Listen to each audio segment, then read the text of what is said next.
अगर आपके पास स्ट्रेटजी नहीं है तो मेरे भाई आप किसी भी एग्ज़ाम को क्रैक नहीं कर सकते। स्ट्रेटजी, तरीका, अगर आपके पास एक अच्छा तरीका है, एक तरीके से आप पढ़ते हो तो आप कोई भी एग्ज़ाम क्रैक कर सकते हो। ज़रूरी होता है कि आप उस तरीके को एक अच्छे तरीके से फॉलो करो, यानी कि आपने जो भी टाइम टेबल बनाया है उस टाइम टेबल पे आपको चलना पड़ेगा। ये सक्सेस होने की कुछ बातें होती हैं जो कि उस पर 90% आदमी यानी कि व्यक्ति या स्टूडेंट नहीं टिक पाता है और वो फेल हो जाता है। नियम तो अच्छे खासे बना लेता है लेकिन ऐसा कुछ होता नहीं। तो उस सब को छोड़ो, आज का हमारा टॉपिक आपके सामने है। और आपने जो थंबनेल में जो सवाल देखा था भूमि वाला वो इसके बाद कराएंगे। अच्छा क्वेश्चन है वो। सबसे पहले इस क्वेश्चन को देखते हैं। ये क्वेश्चन क्या कहता है, 2 केजी धातु में यानी कि 2 किलो धातु में 1/3 जिंक व शेष तांबा है को 3 केजी धातु में मिलाया गया, जिसमें 1/4 जिंक व बाकी तांबा है। नए मिश्रण में जिंक व तांबे का अनुपात बताओ। मेरे भाई आप अगर मेरे साथ जुड़े हैं तो मेरी गारंटी है मैं आपको जो भी पढ़ाता हूँ वो आपको 100% सिखा के रहूँगा। पर ज़रूरी है अगर आप मुझसे जुड़े हैं, अगर लगातार मेरी बातों को सुन रहे हैं तो मेरे पे विश्वास रखिए, मैं आपको सिखा के ही रहूँगा। तो देखो, सबसे पहला काम क्या रहता है, सवाल को समझना। आपके पास 2 धातु हैं, एक 2 किलो वाली, एक 3 किलो वाली। एक 2 किलो वाली, एक 3 किलो वाली, 2 धातु हैं आपके पास। ये धातु 2 चीज़ों से मिलके बनी है, जिसमें लिखा है जिंक और तांबा। मेरे भाई ये पहली धातु ए, दूसरी धातु बी। बनी किससे है मेरे भाई, ये बनी है जिंक और तांबे से। अब जिंक किसमें कितना है ये आपको बताना है। देखो, बताना नहीं है, ये लिखा है। तो पहली धातु में मेरे भाई 1/3 जिंक है, 1/3 जिंक व शेष तांबा है। अच्छा, इस 3 का मतलब क्या होता है, बटे में होता है, ये टोटल संख्या को दर्शाता है। ये टोटल संख्या को दर्शाता है। अगर 3 में से एक क्या है मेरे भाई, जिंक, 1/3 जिंक, यानी कि 3 में से एक क्या है, जिंक। ये देखो, 3 में से एक क्या है, जिंक। टोटल संख्या 3 थी, टोटल संख्या 3 थी, इसमें से एक जिंक है मेरे भाई। अब बचेगा 2, तो 2 क्या होगा हमारा, तांबा। तो मेरे भाई जिंक और तांबे का रेशियो इतना है धातु ए में। अब उसी धातु बी की बात करें तो मेरे भाई इसमें क्या है, 1/4 जिंक, 1/4 जिंक। तो ये तो टोटल संख्या है हमारी, और जिसमें एक क्या है, जिंक, एक क्या है, जिंक। और मेरे भाई टोटल 4 है, 4 में से एक जिंक है, बचा कितना, 3। तो 3 हमारा क्या होगा, तांबा। और मेरे भाई ये टोटल 2 किलो है, ये टोटल 3 किलो है। इससे कोई फर्क नहीं पड़ता कितने भी किलो हो। तो हमको क्या करना है, हमने क्या किया, ये धातु को मिलाया गया है, धातु को मिलाया गया है। तो अब ये मिल जाएगा मेरे भाई, दोनों को, दोनों मिल जाएंगे। ये 2 किलो वाली धातु और ये 3 किलो वाली धातु मिल जाएंगी। तो आपको जो नया मिश्रण आएगा जिंक का और तांबे का रेशियो बताना है उसमें। तो आपको क्या करना है, सबसे पहले ये देखना, ये टोटल कितना है, 3, ये टोटल कितना है, 4।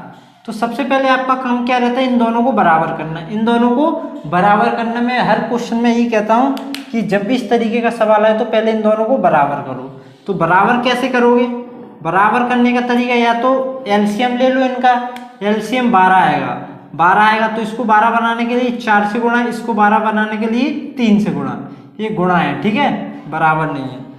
तो ये हो गए बराबर। अब क्या करना है, आपको चाहिए क्या, देखो ये 2 किलो है और ये 3 किलो है। जब इनका रेशियो निकालोगे तो 2:3 आएगा, यानी कि हमें 2:3 में मिलाया गया। ये हमें 2:3 में मिलाना है, यानी कि 2:3 में मिलाना, क्योंकि ये 2 किलो है, 3 किलो है।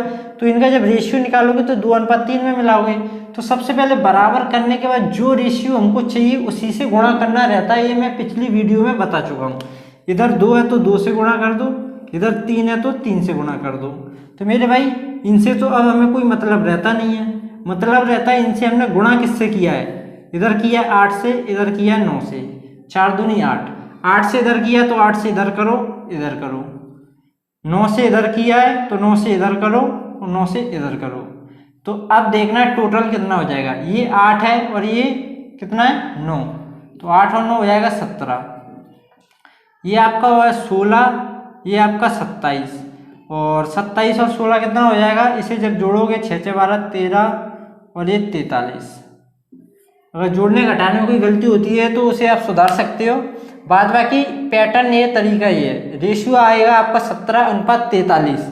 तो ये आपको समझ में आ चुका होगा किस तरीके से मैंने इस क्वेश्चन को किया। सेम पिछले जैसा क्वेश्चन है, बस समझना ये था कि किस रेशियो में मिलाया गया है। तो धातु का वेट दिया था यहाँ पे 2 किलो और 3 किलो, तो जितने जितने वेट किए तो इनको मिलाओगे तो इनका रेशियो तो यही है 2:3, तो वो हमने निकाल लिया और हमारा जिंक और तांबे का रेशियो आ गया नया वाला।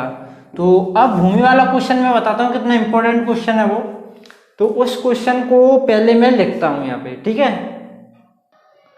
ये वो सवाल है, देखो जो कितना इंपॉर्टेंट सवाल है, एग्जाम में पूछा गया है। ये सवाल मतलब इतना आसान भी नहीं है, लेकिन जो समझ गया वो कर लेगा मेरे भाई। तो आपने कई टीचरों से पढ़ा भी होगा ये सवाल किस तरीके से कराया और मैं किस तरीके से कराऊंगा, आप देखना। सवाल पढ़ के बताता हूँ। पृथ्वी पर भूमि और पानी का अनुपात 1:2 है और उत्तरी गोलार्ध पर यह अनुपात 2:3 है। तो दक्षिणी गोलार्ध पर भूमि और पानी का अनुपात बताओ। रेशियो वाला क्वेश्चन है बिल्कुल। तो करना किस तरीके से, कितना इंपॉर्टेंट सवाल है, देखो जैसे अभी तक करते आए हैं वो चीज़ करते आओ और जो समझने वाली चीज़ है वो अभी मैं आपको बताऊंगा। सबसे पहले आपको दिया गया है, देखो ये हमारी पृथ्वी है और रेशियो दिया है इस पे मेरे भाई किसका, भूमि और पानी का। भूमि और पानी, इसका रेशियो दिया है कितना, भूमि और पानी का अनुपात कितना है, 1:2। ये हमारी पृथ्वी पर है। लेकिन बात उसने एक और की, उत्तरी गोलार्ध। ये क्या है, उत्तरी गोलार्ध। उत्तरी गोलार्ध पर यह रेशियो, भूमि और पानी का रेशियो यह अनुपात 2:3 है, 2:3 है। ये आपको दिया है। पृथ्वी पर भूमि और पानी का अनुपात 1:2, उत्तरी गोलार्ध पर यह अनुपात 2:3 है। तो आपको बताना है दक्षिणी गोलार्ध पर मेरे भाई क्या, दक्षिणी गोलार्ध आपको इस पे बताना है। दक्षिणी गोलार्ध में, दक्षिणी गोलार्ध भूमि और पानी का अनुपात क्या होगा। तो देखो कितना सिंपल तरीका, वो तरीका अब मैं आपको बताने वाला हूं। सबसे पहले क्या करोगे आप, इसे जैसे अभी तक करते आए हो, ये कितना, 2 और 1 3। पृथ्वी पर टोटल एरिया कितना है, 1 और 2 कितना है, 3। भूमि और पानी का एरिया जब मिलाओगे 3, और उत्तरी गोलार्ध की बात करेंगे तो ये हो जाएगा 5। तो देखो पृथ्वी पर, पूरी पृथ्वी पर 3 और उत्तरी गोलार्ध पर 5 है। तो ऐसा तो हो नहीं सकता, ठीक है, कि इधर 3 ही हो इधर 5 हो। अब सबसे पहले समझने वाली जो बात है वो मैं आपको समझाता हूँ। ये हमारी पृथ्वी है, ये हमारी पृथ्वी है, ठीक है। और ये लाइन, इस लाइन को तो आप जानते होंगे कौन सी लाइन है, इसे भूमध्य रेखा बोलते हैं। ये जीएस में आपने पढ़ा होगा, ठीक है। तो ये ऊपर का हिस्सा ये आपको दिख रहा है, इसे बोलते हैं उत्तरी गोलार्ध और इसे बोलते हैं दक्षिणी गोलार्ध।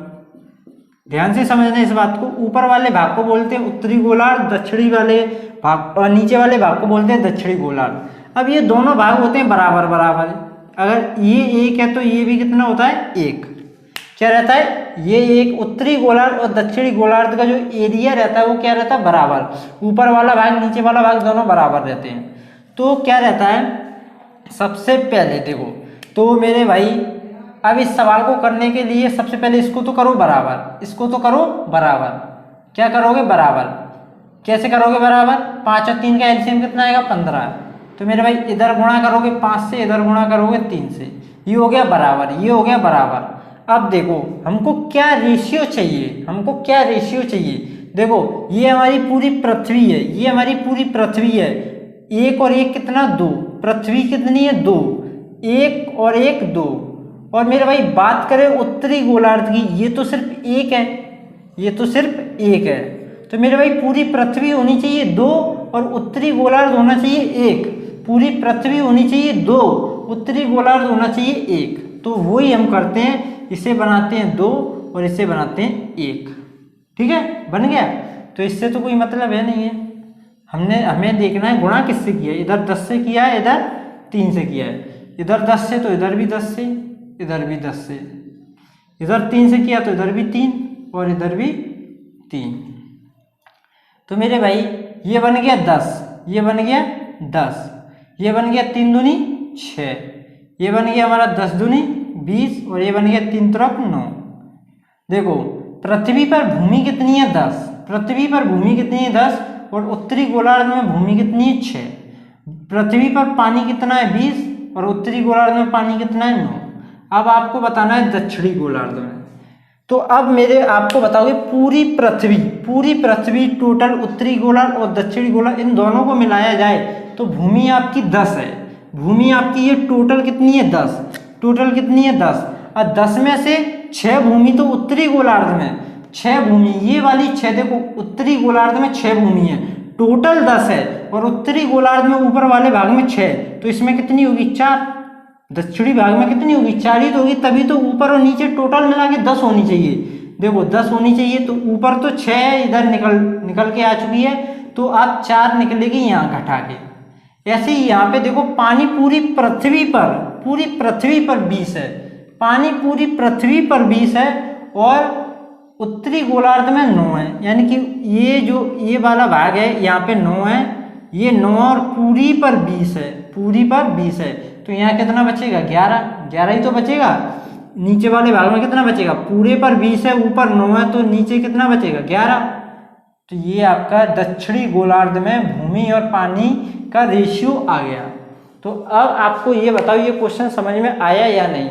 मैंने ऐसा कुछ अलग से नहीं कराया जो आपको सोचने पे मजबूर करे, ऐसा कुछ नहीं है, सिर्फ ये थोड़ी सी बात थी जो आपको पता होनी चाहिए। जीएस में आप पढ़ते भी होंगे कि उत्तरी गोलार्ध और दक्षिणी गोलार्ध क्या होते हैं, मैंने आपको बस डिवाइड करके बता दिया है, ऊपर वाला और नीचे वाला जो एरिया रहता है बराबर होता है, ये आपको जानने वाली बात थी।